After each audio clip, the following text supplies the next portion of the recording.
Hi everyone, my name is Jerry Wise, and in this video I want to talk about the narcissistic sibling, particularly the adult narcissistic sibling. I've worked with so many people who have trouble with their narcissistic siblings and how difficult that has been for them over the years. The narcissistic sibling creates a lot of family drama and chaos and pain. Particularly for those who are trying to deal with them, those who don't have that disorder of narcissism, and who are trying to be reasonable. And reasonableness does not get rewarded by narcissists. Let me repeat that. Reasonableness does not get rewarded by narcissists. So, how do they affect us in negative ways? First of all, narcissistic siblings and narcissists in general locate the parents' or family's pain in us. They don't see it in the family. They don't see it in the parents.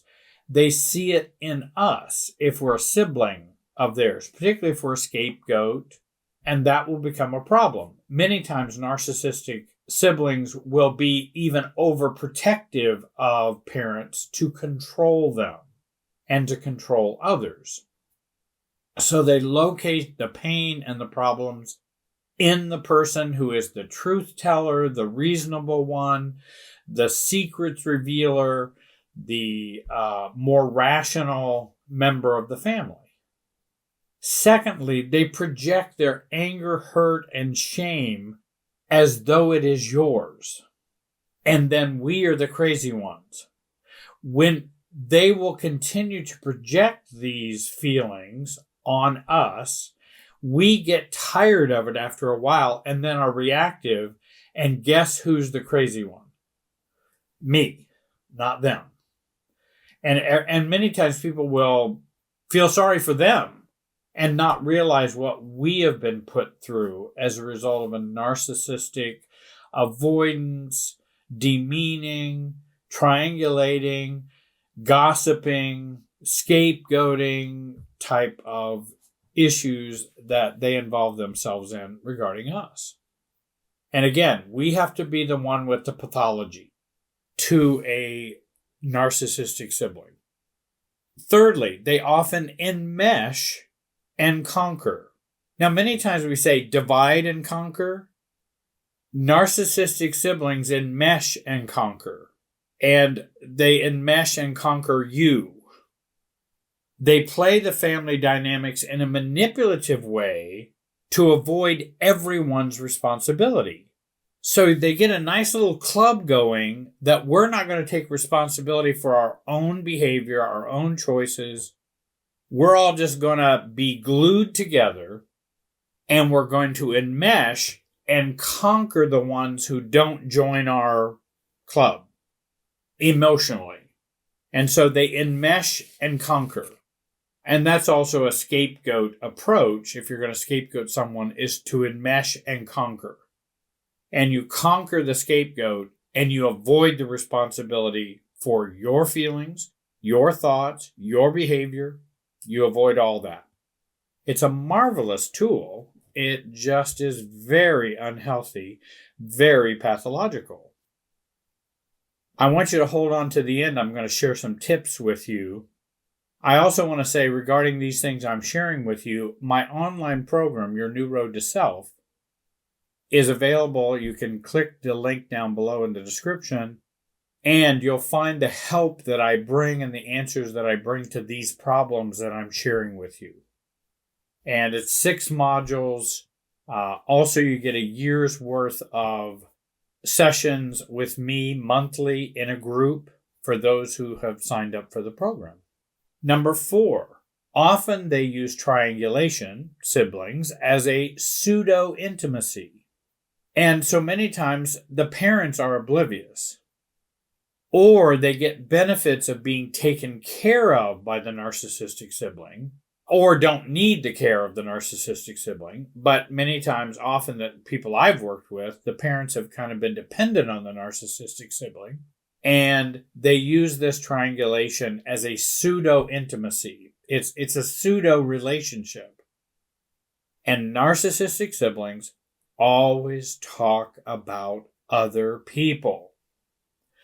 Always talk about other people. I had a title for this video, which was You Never Stop, the Narcissistic Sibling.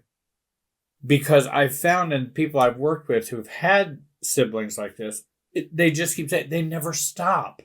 They never stop. They never stop and reflect. They never, they always bring up the old things. They always triangulate. They always talk about other people because they have a difficulty talking about themselves unless they get angry and need to dump that on someone else. Number 5, there's no equity in reactivity, but it's seen as equitable by a narcissistic sibling.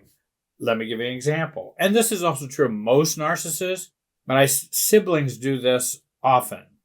2 years ago, you were so frustrated by your sister and her narcissism that you got so upset and were reactive and you had a brief outburst. That is equivalent to their 25 reactivities and rages over the last 2 years. There is no equity in reactivity, but it's seen as equitable. It's seen by equitable by the narcissist, but there really is no parity of that. Me being upset 2 years ago and saying, oh, this is so ridiculous. I don't know why you act this way. That's equal to all of the damage that the narcissist brings. And it's equitable and seen as equitable. You did this. I did, or you do this too. That was 2 years ago. The circumstances were totally different, but they are seen as the same. They're seen, we're both just as bad. And in fact, your outburst was probably worse than my 25. Number 6, but you cannot talk about the past because you will be accused of always wanting to talk about the past and you're holding a grudge. So if you go, well, Danita, 2 years ago, I was really upset. It was a very difficult time. You were driving me crazy, and you really were. And I got upset that once. Do you know how many times you have hung up on me, cussed at me, criticized me, demeaned me, and or possibly got angry or raged at me in the last 2 years? That's all about the past. That Jerry, all you think about is the past, and you're just holding a grudge. So you never can clarify the inequality because it's seen as equitable. And if you try to explain that, then you're just stuck in the past.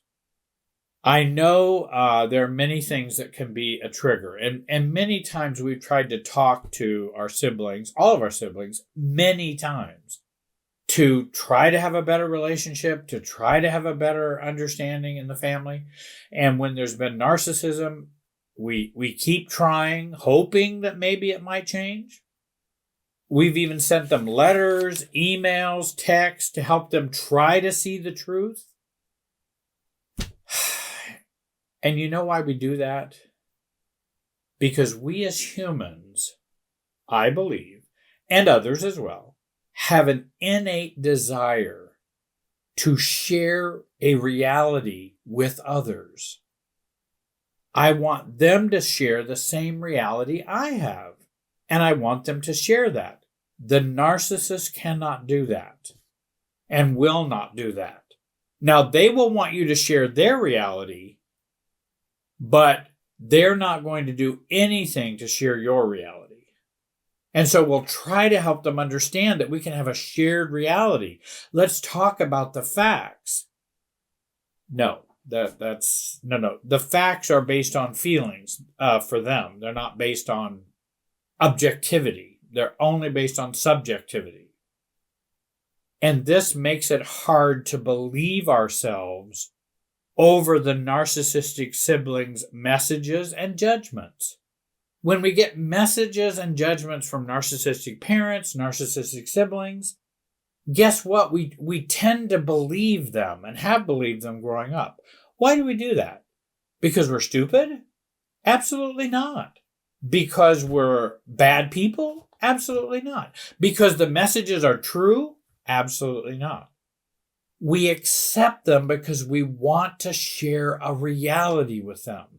And this is their reality, and they kind of go in. And then they become our internalized reality. Because we want to share that reality, even if it's a negative reality. At least we get to share a reality. Let me share a few brief tips. If you want much more help, check out the online program. And as I share these tips, I want you to subscribe, comment on my videos, like them. I would appreciate that very much. A, trust what the narcissistic sibling shows you, not what you hope to see. The old adage, trust their behavior, not their words. Trust what the narcissist shows you, not what you're hoping to see. And we hope to see it because we want to share that reality with them, as we like to share it with other people. B, stop the emotional mental leases or renting in your head, in your emotions. We end up stewing about them all the time, thinking about them, even obsessing about them. When I see that my brother called me, and I see there's a message on there, and then then the brother is already leasing out my feelings and leasing out my mind. And I think there are ways to stop that emotional, mental leasing out. I share much more about that in the program. And that I believe there's ways we can begin to give that up and stop giving our power away. C, avoid confrontations. Confrontations with narcissistic siblings will draw criticism most every time because they don't share the same reality that you share. If necessary, and you must communicate, be calm, assertive, businesslike, neighborly, meaning what would my neighbor do? Working to get emotional distance between you and the sibling. Treat them in a businesslike way or professional way, because we need that separation emotionally. That we're far too close to them emotionally, enmeshment-wise. That's why we get triggered. That's why we get upset, annoyed. Lastly, I want you to remember, you are as lovable as they see you as unlovable. I'll prove that in my online program. I hope that you've been helped today by watching. I do want to thank you for watching. Have a great day and be wise.